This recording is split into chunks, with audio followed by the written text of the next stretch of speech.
right, all right. Well, welcome everybody to the Brunswick Historical Society's presentation this afternoon. I'd like to welcome Hal Scarab, who's given a presentation on Stanton Friedman. But before we kick off, I'd like to thank the library for providing the space and the technical know-how for helping us out with these presentations. Also, I'd like to acknowledge the traditional homeland of the Wolastoqey people. I personally met Stanton Friedman way back when I was in grade 8, and I'm not very good at math. I'd have to take my shoes off to tell you how many years ago that was. Since then, yeah, I guess I could say I'm a believer. But other than that, you know, you can decide on your own whether there's something else up in the stars. So, no further ado, Mr. Scarab, up to you. Thank you, Troy.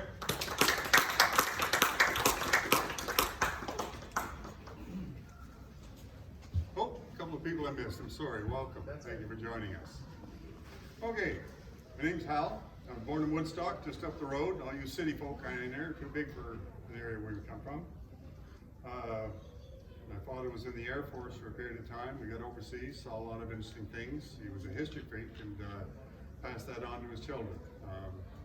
My digging into the research to explain a little bit about how I got here. As I was just saying, my job overseas, Bosnia, Cyprus, Afghanistan, with the military, was to find the safest roads. I had access to the satellites, I had access to helicopters and aircraft overflights and sound sensors and communication centers and interpreters and patrols and armored vehicles. But one day when a soldier came up to me and said, "Sir, we've been on this road before, we don't want to go that way today." And I looked at him and said, "Why do you think that?" He says, "It doesn't feel right."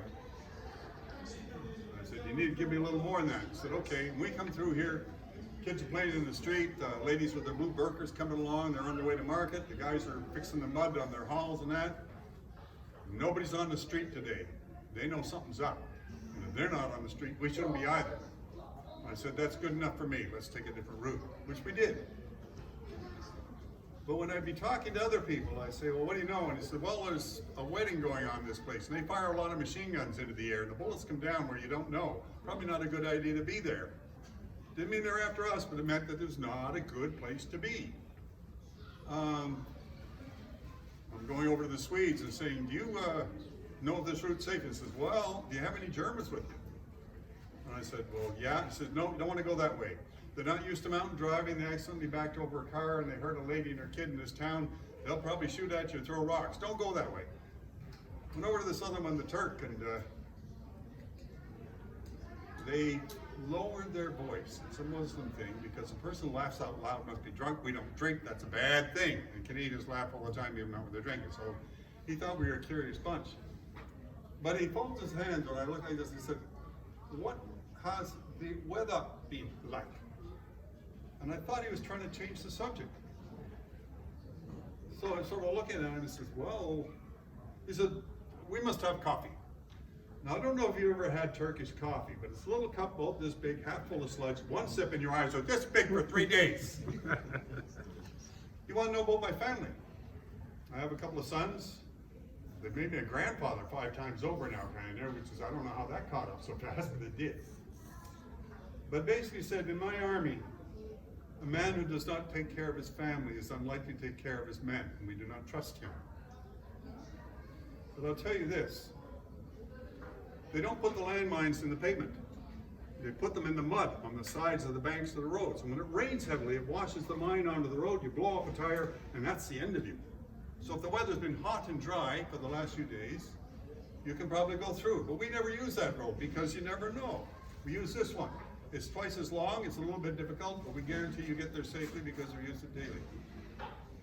And I would not have known that had it not been for having a cup of coffee, if you can call it that, in a New Brunswick fashion. We do this. We sit down around the kitchen table with complete total strangers sometimes to have a coffee and have a chat and talk about what's going on in the world. And sometimes the result can be quite illuminating. So I wanted to know what happened if you ran into someone who was not from here. anywhere from here. What happens to those people? And I've spoken to a number of people, like we do as New Brunswickers, and had a cup of coffee with them, and their experiences were not all good. And I wanted to know what happens if you have the experience. So I contacted a fellow by the name of Stanton T. Friedman, who happened to live in Fredericton at the time. And I went over to have a little chat with him kind of in there, and he said, come on over to my place. He was up close to UNB.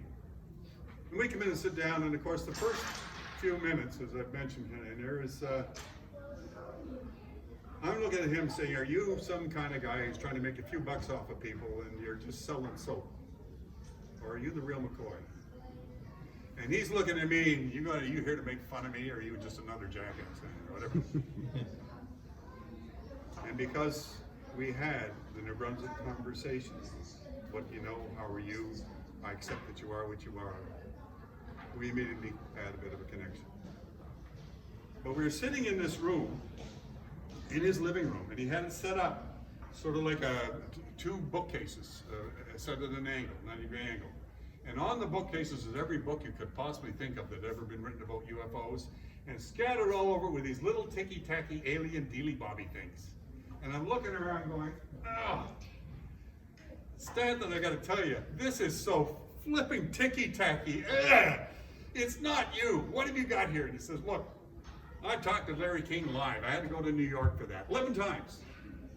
I don't want to do that anymore. I've been to 600 places to give these presentations. If they want to interview me, they can come here and do it. I'm 80 years old. Well, he's 85 by that time. So he has it set up, and I said, okay, I get that. But this isn't you. Where are you? And he said, you come with me.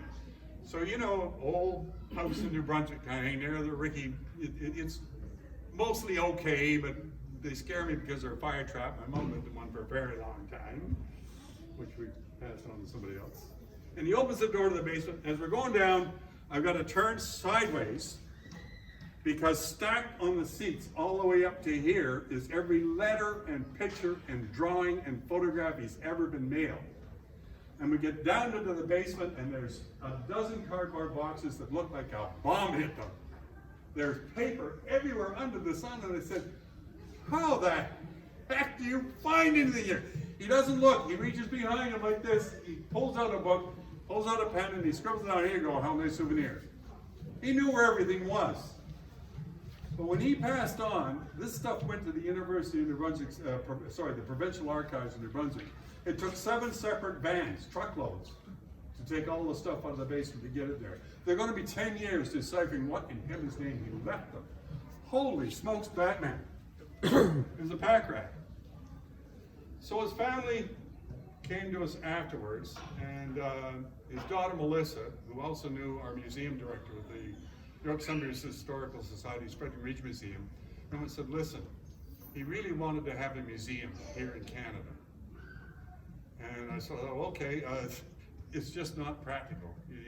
You have probably some idea of how much work is involved in sorting that out. So what we did was we agreed we would take whatever they wanted to give us, a lot of his artifacts, a lot of his souvenirs, a lot of his pictures, and we would build a display for him in our museum. And I'll show you a few photographs of that to come. But this is how we wound up having a Stanton Friedman who's out of this world. That's the exhibit, alongside some of the other things. We have an exhibit for the Acadians. We have a Black Lives exhibit, 175th anniversary of Fredericton exhibit. Oh my gosh, Carleton, York. We have a First World War trench. We're loyalists, you name it. We've got a lot of things that are well worth seeing. We also have the largest frog in New Brunswick. Another story. He's stuffed. But the bottom line about it is, we thought this exhibit would only be on for a little while. We've had continuous numbers of people wanting to see this, so we're keeping it open. And I think, Troy, through the discussion of Stanton, this is how I wound up being here. So just a bit of background. So who was Stanton? Stanton was a nuclear physicist, well-known ufologist, and a leading authority on unidentified flying objects. He never saw one himself, but his research led him to believe that they actually existed, as did life from other places. He grew up in New Jersey, Worked for 14 years as a nuclear physicist with General Electric, with Westinghouse, and McDonnell Douglas, the Nimiq fighter aircraft, which is kind of interesting. He had dual American and Canadian citizenship. His daughter Melissa wound up going to UNB like my sons did. And he first became interested in UFOs in 1950. He never actually saw one himself. But he's a pretty smart guy, and he had a great sense of humor. My one condition for being involved with the exhibit was that no time did we make fun of him. And I hate these little dealy bobby things that are in the museum. They were part of the exhibit he had behind him, but those are the things that they gave us. We have a lot of his awards and trophies, again, to honor him. Let's do some pictures along the way. This is Stanton and some of the books he wrote, the biggest one being about the Roswell legacy. His daughter Melissa and her husband, this is Marilyn. Now I asked Stanton back there, how the heck did you wind up in front of him? He says, well, it's about a girl. And reading between the lines, he was out in California. And this, please don't say I said this, this flower child from Fredericton turns up, and she decided she had her hat set for him, and she says, you can't be living down here, come on back to God's country. And they got married and moved to Fredericton. And he fell in love with the place. He loved the trees, and he loved the universities, and I said, but what keeps you going mentally? He goes, a secret, not secret, but known here. There are more nuclear physicists in the city of Fredericton than anywhere else within 1,000 miles of this site in North America. And I looked at him, what? That's not possible. He said, A, they don't like the people to know about it. B, they've got access to Point Lepreau and all the research they need to do down there. And C, they have the UNB library. And D, great people, good coffee. But mostly great people. He loved the place. So he raised his family here for 40 years. Who knew? But I'm convinced he must have been one of those flower child people in California that take him away. What have people seen? When people get into descriptions of what they've seen, most of the stuff I've seen in New Brunswick, round disc, big circular red object, gigantic size of a house, rising up behind the trees, etc., etc. But when they actually start interviewing these people and get into details, and they have a sketch artist going, this guy, a whole bunch of people described this one. It was down near South Carolina, I believe. The open bay, like you see in the Star Trek movies, where the ships come and go. The observation platforms with people in them looking about. Lots of lights. This is a complicated drawing, and there are several different versions of it. But when you're describing this is what you saw, and a whole bunch of people saw it, does it look like something you made up out of thin air? He listened to this, and that's why people talk to him. A friendly guy. At one point, they made him the mayor of one of the towns in Oregon. We actually had a day dedicated to him in the city of Fredericton. Stanton Friedman Day was on the 27th of August, 2007. And he wound up being the parade marshal, etc. Wrote an awful lot of books. The first one he gave me was this one on top secret magic.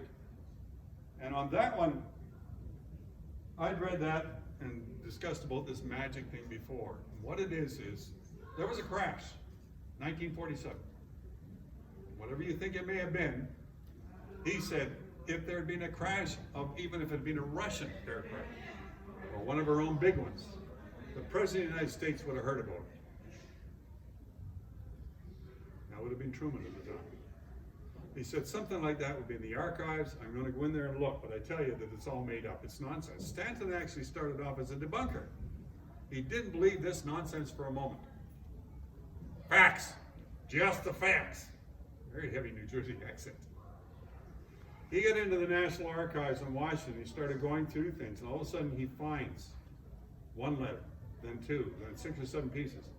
President Truman, at this time in 1947, we found the debris of a crash. We did not understand it was propelled. We had 4 particular bodies. There was a lot of debris. There were strange markings on it. Some very high-ranking people were assigned to deal with this, 12 of them. There were admirals, there were professors, there were scientists, there were politicians, 12 of them. When Stanton looked at this, he said, geez, I know Phil and Dan. He knew 2 of the people on the list. So it's obviously made up, bogus, nonsense, absolute nonsense, come on. They're all dead. But the wives are ready. He said, my wife and I, Marilyn, we used to play bridge with these people. So we went over, bang, bang, bang. Susan, did Dan ever go away about this time? And he says, yep, 2 Air Force guys came up in an official car and said, pack a bag, you're going to be gone for a week or 2. He went out west somewhere at this time and came back and visibly upset, distressed, refused to ever talk about whatever happened again. And Stanton goes, this is real. 2 people I know were involved in this. And I'm a person with a high security clearance, and they would have talked to me about it. No, they wouldn't, not when it's that high. That this thing happened. So he grabbed a friend, and they headed out there, and they looked up the sheriff, and they looked up the guy who had the farm, found the debris, and they interviewed over 100 people to find out what had happened. This is what we saw, debris. This is what we found, bodies. This is who we interviewed, campers who saw the military removing everything. I'm going to go into that in some detail later on. So from about 1958 forward, Stanton has become a believer in this stuff. Going from being a skeptic, knowing it was nonsense, to finding official documents that verified something had happened, to personally interviewing people who had seen the remains of whatever had happened during this crash. And this is what he wrote about. Now again, people say Roswell. Well, Roswell is the nearest town. It's 70 miles, 100 plus kilometers, away from where the actual crash site was. A closer place would be called Corona, and that's why he named the book Crash Corona. The second thing is, once he got interested in this, he decided that this story about Betty and Barney Hill had more to it than meets the eye. And so he wound up meeting the niece of Betty, Kathleen Martin. Jim's met her. Very credible lady. A lot of issues there. But he decided to write about their story. And it wasn't simple. He investigated this. That crash took place in '61. Betty and Barney were coming home from a visit to Canada at the time. The thing is, Barney, when he was taken, he fought it. He was scared to death. There are other words we could use. And they had to strap him down, hold him down, and he just fought them. He just, But Betty, so you got to picture this. You're not from around here, are you? No. Where are you from? And whoever took her, or whatever took her, and she said, they look sort of like us, but not like us, took her to a room with a bunch of maps. And they said, this is our star system, this is where we're from. And she looked at it and looked at it and looked at it and said, okay. She says, you know where you are? You know where you are here in this map? And she says, no clue. But they said, look, you're never going to remember this. They put her to sleep. And then later on, they let them both go. They were post-hypnotic. A message was left that they were to forget. But Betty said, I will not forget. I will remember. And so under hypnosis, they interviewed the 2 of them separately. Both had similar stories. They were taken. What Betty saw, she drew out in the form of a map. And the way it looked at, she doesn't remember all of the stars in the map. It was 3-dimensional, about 3 feet by 2 feet. She was standing a couple of feet away from it. And some of the stars have lines drawn between them, which meant they were trade routes, the ones that they most often use. When she drew this out, people said, what absolute nonsense. It looks like nothing anybody else had ever seen. Betty Hill, having drawn this map, described it to another lady by the name of Marjorie Fish. Marjorie Fish looked at that and said, doesn't look like anything we know. What she did was she got a bunch of balls and some string, and she tacked them to the ceiling, hanging the balls out like this, and she put them in the rough arrangement that Betty's star map was. And she's looking at the map like this, and suddenly she thought, if this is a map of where they're coming from, where we are is back here. And when she turned around and realized the stars matched at about 11 separate points, matched the star system as you would see it from Earth. This lady drew this from memory under hypnosis. You think she made it up? And because of that, they were able to identify Zeta Reticuli 1 and 2, which is where these people, these creatures, these aliens, if you will, I call them visitors, came from. And everybody's going back, she made it up out of the blue. She must have seen a TV program, whatever it is. And Marge's going, who would draw a map reversed to how it would appear if you came from another planet like this? Come on. But people don't know. We've had some people come out of the woodwork to help us with the museum. The fellow by the name of Van Beurden did this life-size alien creature. He's the same height I am. And we have one of our people paint this background. Her name is Layla. She's from Egypt, I think, to show Betty's map. And Stan is looking at this, and just for him, it was more grist for the mill. And so he decided to get into this in detail. And when he connected with Betty's niece, Kathleen, they collaborated together to write a book about it. One of the other things we have is a number of people who are quite interested in the Drake equation. I'd never heard of it. Math is, come on. But the Drake equation is a probabilistic argument used to estimate the number of active communicative extraterrestrial civilizations in the Milky Way. The equation summarizes the main concepts which scientists contemplate when considering the question of whether other radio communicative life exists. So you can add up all the bits and pieces, and the fact of the matter is, if you want to go for other planets that may have intelligent life on them, it's in the billions. It's beyond counting the unimaginable number of other potential possibilities of the billions and billions and billions of planets that are and exist. Canada's had quite a number of really interesting UFO experiences and occasions. We've actually had military studies, Project Magnet, Project Second Story, which were supported by our Defense Research Board. They found a lot of interesting things, but no conclusive proof. So, first one that most people are aware of is the Falcon Lake situation, where this prospector in 1967 in Manitoba goes out and he sees this weird-looking craft landing.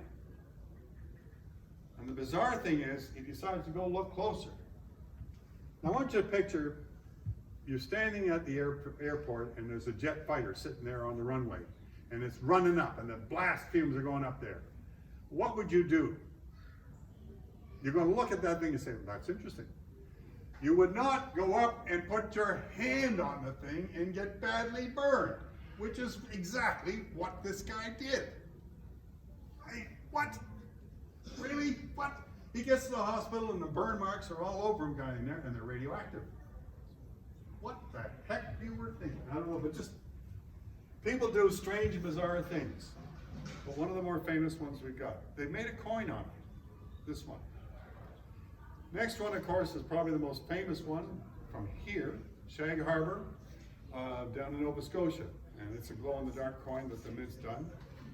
But essentially, a whack of people, huge number of people from this fishing community, saw this gigantic disc-like shaped thing go into the water and assumed from the beginning that it was an airliner going down, and launched into their boats to get out and rescue people, and get out there and nothing.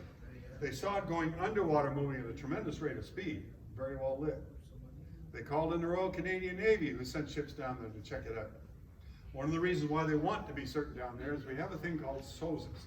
It's an underwater cable that surveils what the Russians are doing, keeping track of their subs. And the Russian submarines used to, sometimes still do, come in close to our shores to determine where are good places to land if we ever had to, where are vulnerable spots. This exists, and that's what the Canadian Navy thought, that the Russians had sent some kind of underwater drone to figure out where these cables were and are. But they hunted for several days and didn't find anything. And this thing looked like it traveled a great distance underwater and then left. We've had a couple of people come and talk to us about it. And Chris Stiles, you may know, he's hosted a number of presentations down there at Shag Harbor. But this remains one of the most widely, highly witnessed UFO events in Canadian shores and atmosphere, to some extent. But so many people saw it, very difficult to deny. They've even made a stamp for it. This one took place in Newfoundland. near Clarenville. Basically, you can see this general shape of it. A lot of these things have similar shapes to what people describe, but sometimes they have a tail fin or two on it. Like in this case, this one has one. Quite often there are lights associated. In many cases, they go into the water and come out of the water. Again, just what people, groups of people, are seeing. So when Stanton's family, Marilyn, his wife, and his daughter Melissa, and later on his daughter Rachel, came and talked to us about the exhibit, we had people come out of the woodwork and said, "I'd like to volunteer to help with that." I had a budget of just a few $1,000 to pay for paint and canvas and the rest of the stuff. So we painted pictures. These two girls, Lynn and Mark, got together and they built a gigantic mesh alien. Two of them, in fact. And another lady said, "I can cover that with paper mache." And another one says, "Well, Al, you paint, why don't you paint the darn thing?" So I did. And we have an illustration of Stanton, and we have the ladies giving the stuff. And you can see one of the two mesh aliens that the girls made there. One of the most peculiar things to me is they grabbed they took a young lady who was, I don't know, 4'2", very small. And they wrapped her completely up in plastic, in tape. Then they cut the tape in half to get it off of her, glued it together, and we got an alien head and put it on it. And they made these 4 little aliens. We call one Fred, the other one we call Eric. I mean, not that we're from Fredericton or anything. One is Nori for the north side. We haven't come up with a name for the 4th one yet. But what the girls did, and again, we have summer students employed in the museum, they took one of the dummies and laid it out on the table, and they cut a center out where they put a great big plastic bowl, and they filled it full of spaghetti and sauce and meatballs. What? And then they had the kids come in and they said, "You gotta put gloves on to do an alien autopsy." I do not understand this, but there were 30 kids lined up to put on the gloves and dig into the spaghetti and mess around doing the alien autopsy. Yeah! But who knew? But you want kids to be interested in the display, and they did. So that's what they're doing here. These kids are gathered around waiting to take a turn to dig into the entrails of the alien. Go figure. Stanton had a collection of things that went to the provincial archives, but this is one of the rubber masks. This is one of the illustrations we've taken from elsewhere of what people claim to have seen. And they're essentially, there are thousands and thousands of different kinds, but the 4 big ones that people tend to see are the little guys, which may be robots in a way because they're worker bees. The big tall grays, which may be the story behind elves, if you will, high elves, because they're highly intelligent and know what they're doing. And then there are what they call Nordics. They look like people from Sweden who are like both 6 to 8 feet tall, sometimes bigger. They look like us, but they are big. They're the reptilians. And again, this is what we made one of the aliens to look like, that they're giant, 8-foot tall people who have human form, hands and legs and face, but they look like crocodiles, if I can put it that way. The most peculiar one, because they claim they may be the most intelligent, are a group that looks something like a praying mantis. And again, you can picture the bug, but they look like this, but they don't quite know how to handle people. So most of the people who have experience with this kind of creature, it's not pleasant because they're rough. They don't know how to handle people. And again, those are the ones that are more common than many others. Okay, so what happened to Roswell?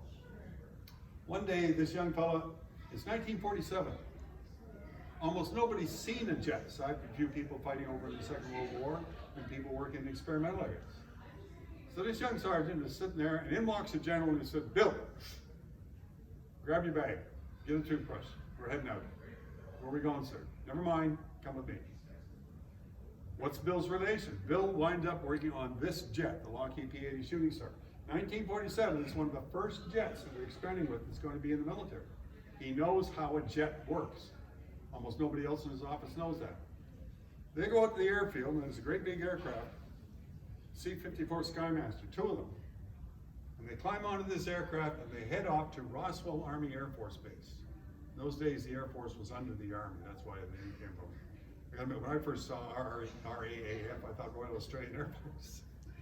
In any event, 2 of these aircraft, 4-engine transports, big, escorted by fighter aircraft, fly to where the site of the crash is.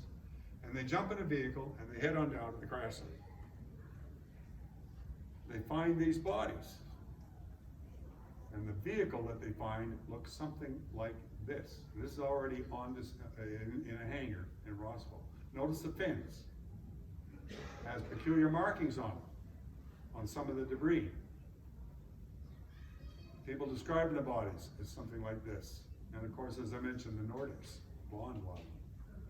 Red blob, like one seen up there, a fellow I talked to up in Juniper, and he says, look, you're not gonna believe this, but I come out my back deck. He's out in the middle of nowhere. I mean, Juniper's out there back behind Bristol Bath. He says this giant orange thing comes up out of the trees, just very slowly comes up. I'm looking at this thing and I said, well, how big was it? Well, it was bigger than an Apache helicopter and it was smaller than a 747.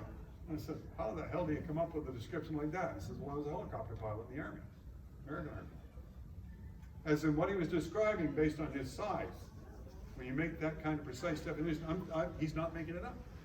And why would he have a reason to? But he said, I'll tell you what was peculiar is my neighbor down the hill saw this thing land in her field and she came out to the window to have a look. She didn't go out. But she saw them take something out of the vehicle and tinker around and tinker around. She didn't know if they had tools or not, but they fiddled with it. And they got the thing and lifted it back into the vehicle. And I gather they ran around and didn't go. They took it out again and set it on the ground and worked on it. Working on a broken motor, I guess, whatever. Put it back in and it didn't work. They took it out again, fiddled with it, put it back in, it started to light up and they all climbed in and flew off. Now if you're making up a story, come on, that kind of detail? And it was the same description as to what John saw.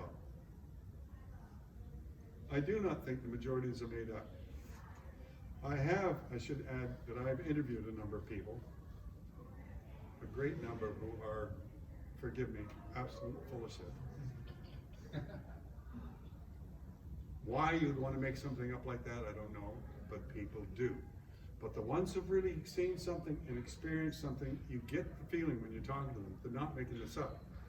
One of the most interesting things with the museum is we have a board that has a little piece of paper, about 4 inches by 4 inches, I guess, down there, where you can write a note or leave a drawing. This board is plastered, and on it are the messages, I believe. Or they've drawn a little kraken octopus, this is what I think it is. Or they've drawn the animal with it. But enough of them are messages of people who probably never talked to anyone about what they've seen. But here is a chance for them to say what they saw, or say what they believe, and nobody's gonna know who they are, and they tack it to the bulletin board.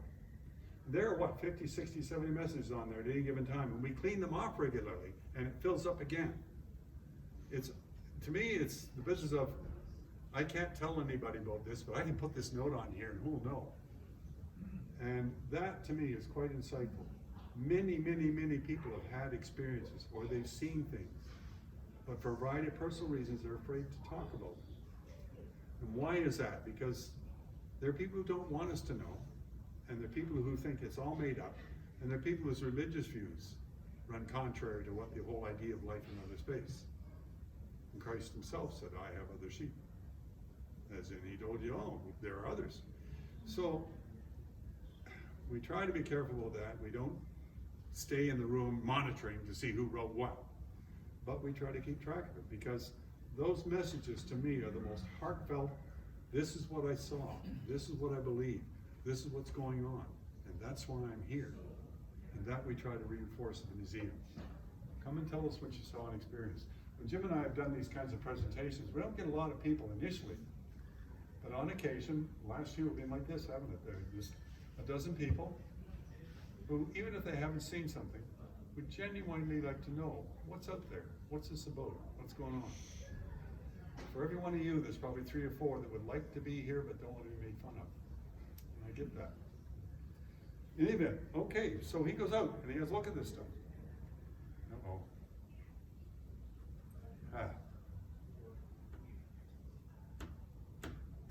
I left it on too long? Bear with me.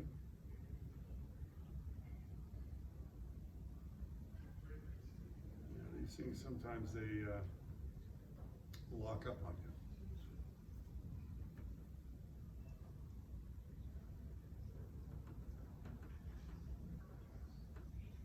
Okay, there was an alien autopsy down there. Stanton thought that was fake. If you couldn't produce the facts, he would call nonsense when he saw it. Now, why in heaven's name were the aliens, visiting this area in Roswell? Three things. One, it was the only place in the world where they were testing nuclear weapons at the time. Two, it was the only place where they were testing rockets, the V-2s that they brought back from Germany at the time. And three, it was one of the major places where they're experimenting with new radars. And again, four, not mentioned, is the Manhattan Project, the people who designed and built the first bombs that were tested near Alamogordo, worked down there. One of the things they think happened, I spoke to the senator from Arizona, and here's a sideways issue. The Army sends you places where there's lots of free sunrises, more than you care for. The tent is not so nice in the morning when the sun comes up. The food's generally pretty good if you don't eat the local stuff, because that can get you done in. So as I said, Cyprus, Bosnia, Germany, Afghanistan, they said, all right, we got a different job for you. We need to loan you to the Air Force for a while. Okay, fine. And they posted me to Colorado Springs in Colorado for 4 years.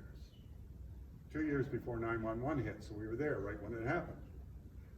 So we had some interesting experiences down there. I wound up briefing an awful lot of people. I worked for Space Command and NORAD and a long series of organizations they had down there. But I wound up escorting an American senator from Arizona, and I asked him about this. And he says, it's a popular subject in my state, but I don't know enough about it to comment. I said, well, I'd like to share some stuff with you. He said, I'd be interested in that. And I did. And one of the reports he had was that two UFOs had collided because of the radar interfering with their guidance systems.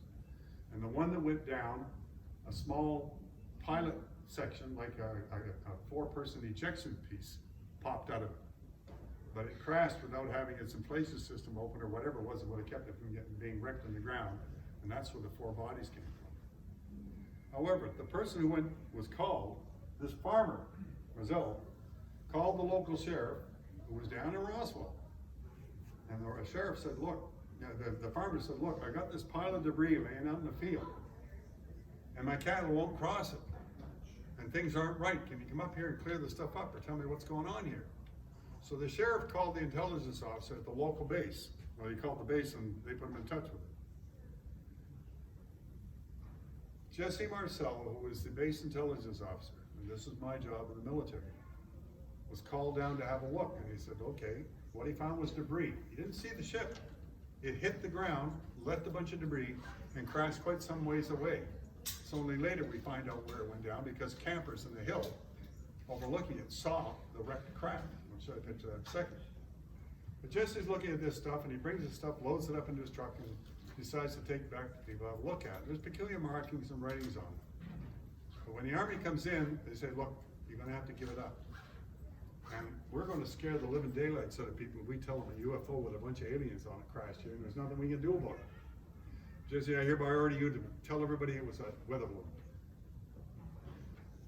Now, here's where I throw in my own experience. Many long years ago, we were trying to catch a terrorist who killed a lot of people by the name of Carlos. And for a variety of reasons, we had a pretty good idea of where he was within a block or two in Paris. The top brass came to us and said, look, in order to flush him out, we need to convince them that we don't think he's there. We're going to go to the local newspapers, and with their cooperation, not coercion, cooperation, we'll give you the bigger story if you help us by telling everybody that Carlos is in Montreal. And we did this, and I briefed that. Carlos the terrorist believed to be in Montreal, knowing he was not.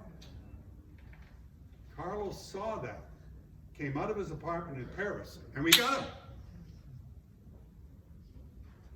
Was I wrong for giving false information? Or were we trying to do the right thing? Well, we got a terrorist that we would not probably have gotten otherwise. So here's Jesse. He knows full well what he's found isn't a weather balloon. Jesse and Marcel, this is the story you'll give the public. So I have a personal feeling on how he must have felt doing that. But you got to do what is in the greater good, in the greater interest of your country. And if this is the story he had to sell, then that's the story he sold. However, campers up in the hills from a couple of universities, and there were a good 15 or 20 of them. Looked down into the valley after hearing this tremendous crash, and there'd been a lightning storm that night. And this is what they saw. This craft with a big chunk torn off it. I'm guessing it's upside down here because the damage is on the top instead of the bottom. It had to hit the bottom. And then what did they see? All of a sudden, lots of lights, a lot of vehicles appeared. And the U.S. Army turns up for a weather balloon. For a weather balloon that probably weighed about maybe 12, 15 pounds of debris, a little bit of foil, a couple of pieces of sticks. And what do they bring to lift this weather balloon that weighs a dozen pounds? They bring a heavy bulldozer, tractor trailer, heavy lift crane to get it out of there. This was no weather balloon, and this is what people saw. And a whole whack of Jeeps and smaller vehicles. Whatever they're lifting out, at least for my imagination, it's not a weather balloon. Then he has to put the story out. Capture the flying saucer. Get on that and cancel it right away. Take that off the doggone newsstand. Don't let anybody see it. This, by the way, was Jesse. This is my counterpart down there. His son saw the debris, survived, and described the drawings and markings on it for all of us. But nobody kept the peace because they were quite adamant. Do not. One of the things, I was talking to a number of military people. And again, when you're out there, middle of the night, the generators are going, and you're miles from anywhere, and it's quiet, and you're on watch, and you're talking to guys. You say, what do you think about this UFO stuff? I said, well, I don't know about other people, but I saw this. And he described this giant triangle, a couple of football side fields big, absolutely quiet, flying over Kingston. I've talked to people from here in New Brunswick and Nova Scotia who've seen the triangles. I did my best to try and paint them. The peculiar thing about it is some say 3 lights, and some say there's a 4th light underneath, but it's still the same shape, which is kind of consistent. Most interesting one I've come across came from Jim himself right here, and it was this one. 2007, people pop out, these 2 things popped up into the air. Now there's a 747 down there, a jet, aircraft carrier, Statue of Liberty, to give you an idea.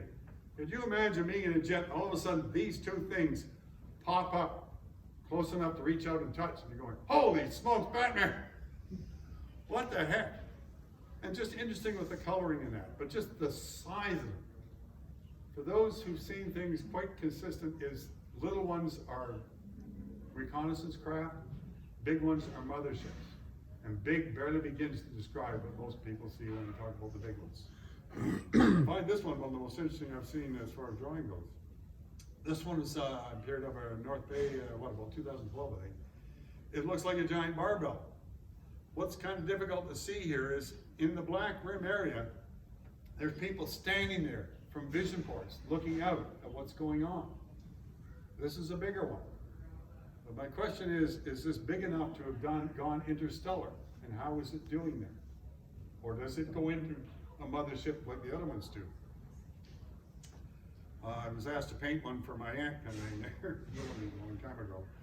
The most common one tends to be the one with windows along the side, dome on the top, 3 lights underneath. The most famous one is the oldest one. And I'm going to slide this. Where are we here? And the triangles. This is Ezekiel's wheel, or an illustration of it. This is in the Bible, witnessed on the road to Babylon. He was taken, again, the Bible is very specific on the details of this.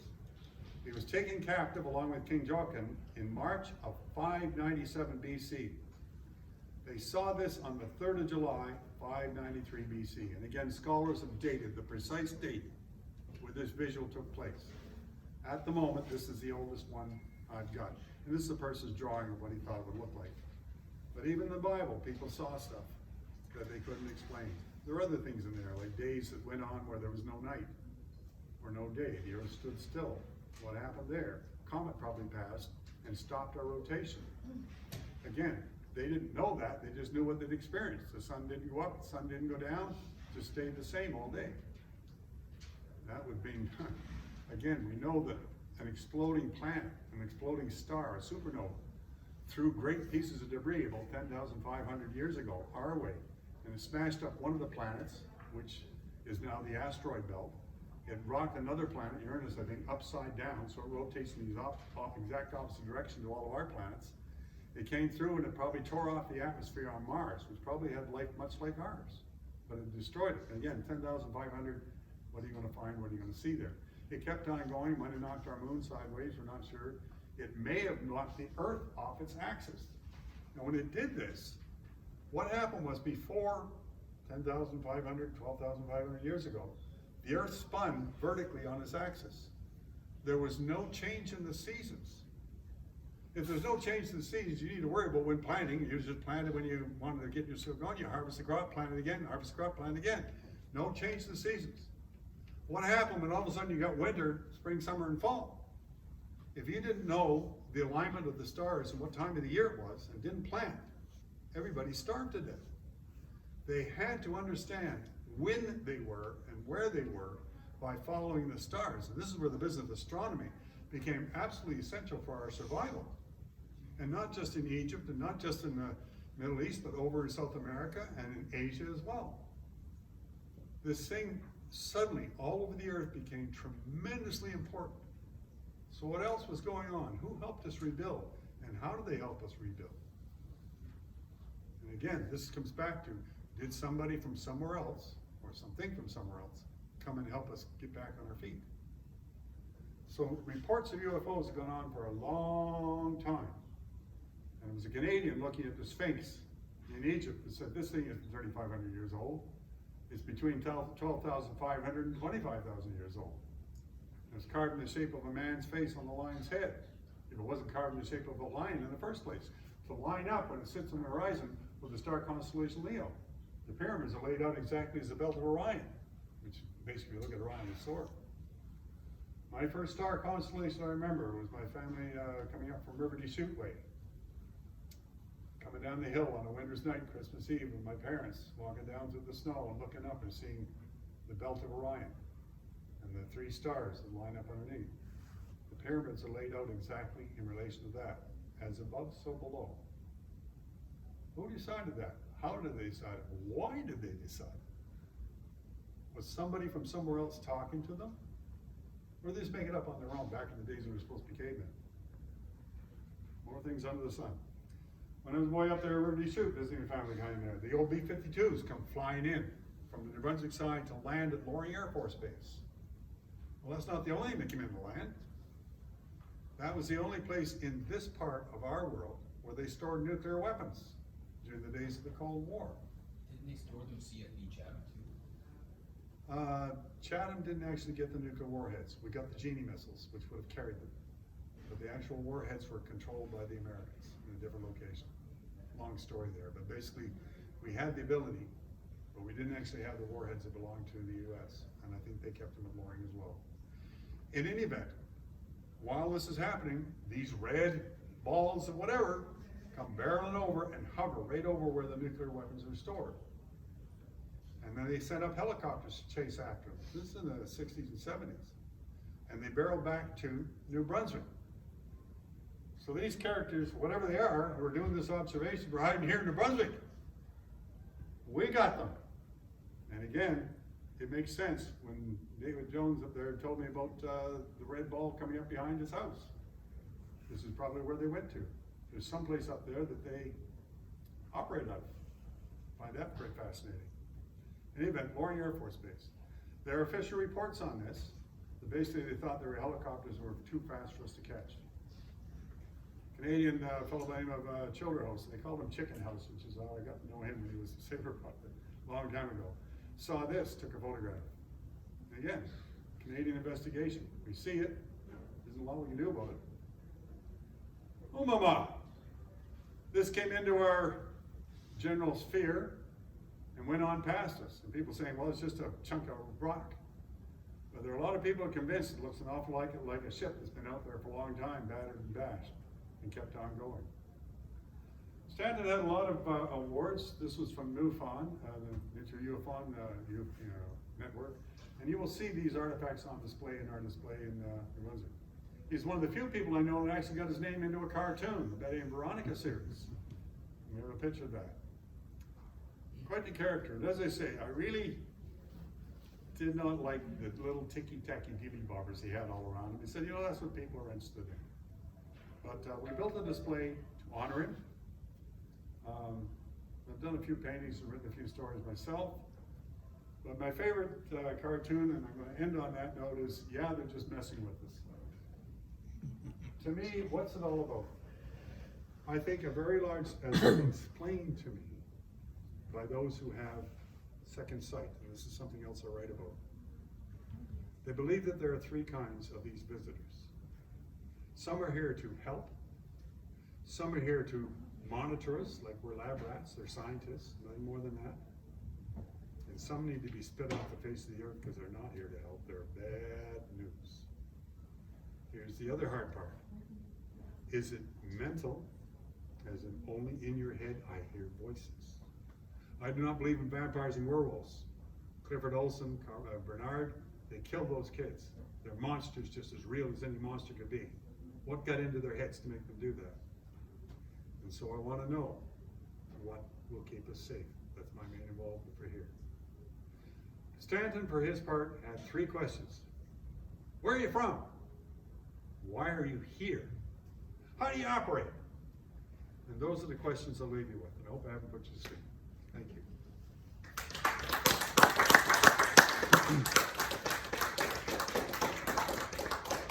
A couple of minutes over, but if you have some questions, I'll do the best I can.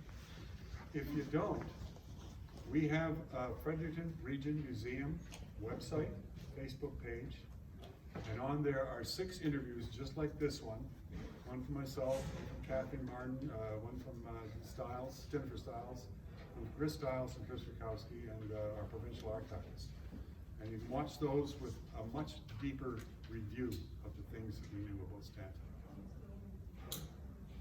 Anybody else? Yeah, Christopher? First of all, what's your take on David Rush? Stop and think which one he is. The whistleblower that just. No reason to disbelieve him, but no reason to believe everything he's saying. Yeah. He's got a message to get across, which means he's trying to do something for himself with this. But I've talked to people who've seen things and done things. Morrison is, you've heard of Area 51? Okay. I had a dozen people working for me in Colorado Springs. I was in Cheyenne Mountain, who had worked in Area 51. And they were asking me, what do you do for it? I said, well, what do you guys do there? He says, well, they flew us in from the base, Nellis Air Force Base, out to the test grounds. He says, listen, we tested a lot of aircraft, and what the world doesn't know is things go badly wrong with a lot of them when they're being tested. And the planes go up, and the guy ejects, and the plane goes into the ground, and wham! There's nothing but a crater down there. And he said, you won't believe it. In some cases, there's one aircraft they tested, lost 30 of them. Can you imagine losing 30 in a test, and they're a couple of $1 million a piece, whatever. He said, they do not want the world knowing about this. But we never saw anything to do with alien spaceships. We just saw a lot of crashes. And yeah, we worked on Habu. I'm going, Habu? Habu was a code name for the SR-71, which when it came out was the fastest jet in the world, and it was reported for 20 years as a UFO. But they never seen anything like that. Now, the other thing that I talked to were people who, I talked to our radar operators, and I said, look, everybody talks about this stuff coming in and going out. Oh, he says, oh yeah, erratic anomaly. Erratic anomaly? Well, let me describe it to you, yes. Sometimes a couple times a day, sometimes a couple times a month. Something comes in from out there, 20,000 miles an hour. Boom, comes to our atmosphere, comes to a dead stop. Zigzags back and forth. Suddenly shoots back out, 20,000 miles an hour. What do you do with that? It's an erratic anomaly. As in, happens all the time. You think we can intercept it? Not a chance. Think there's anything we can do about it? Not a chance. Any point in filing a report? Too common. What's coming in? Sometimes it doesn't work. There's a place called Tunguska in Russia. And if you've heard of that, the thing came in, and whatever it was, it came in and then it did a zigzag. A very specific zigzag. I think that what they're doing was looking for a place to crash where they didn't kill everybody. bang, it goes into the middle of a very remote area, flattens all the trees like a nuclear bomb. This is, I think, in the early 1900s. 1906. 1906. But whatever it was, the feeling is that something from somewhere out there came here, realized it was going to crash, and wanted to do the least amount of harm possible, and smashed into a forest. And there are photographs of the trees laid out like a nuclear bomb headed in every direction. They still don't know what it was, or is, so to speak. So they must have gone past the threshold, don't know. But if this guy claims that he saw something with reasonable descriptions, what's to make yourself famous by lying about it when people are going to make fun of you? I see no point of that. And now the military pilots, Navy mostly, are seeing things and recording them, and they've released it. My feeling is that there's stuff out there that they've always known was there, but they're trying to let us get used to the idea. One of the more interesting conversations Sam told me about was he went to school with a fellow by the name of Carl Sagan at the University of Chicago. Sagan was part of the SETI, Search for Extraterrestrial Intelligence, listening to radio signals. Stanton believed that was absolute nonsense. You know full well that's not what's going to give you the information. Stanton was convinced that Sagan was in the loop on what was here and what's visiting here, and was under orders, covered up, make it look, people who are talking about it look foolish. Don't talk about it. He thinks that Carl Sagan, before he died, was part of the conspiracy to cover it up and keep people from knowing. Don't know. But anyway, person who's brave enough to come forward with the doggone stuff out there trying to put a stop to it, I would say there's more to his credibility than meets the eye. Any more questions here? Then thank you very much for having the patience to listen to me. Yeah, thank you very much, Rob. Thank you.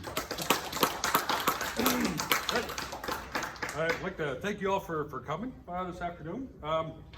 If anybody's interested in joining the Brunswick Historical Society or making a donation to the operation of the Loyalist House, we're always looking for donations and new members. Our next talk will be the first weekend in December, and it's going to be Mr. Mark Green, who was here last year and gave a presentation on the Great St. John Fire. He's coming back to tell some personal stories related to that fire that happened here in 1877. So I hope you all can come back for our next presentation.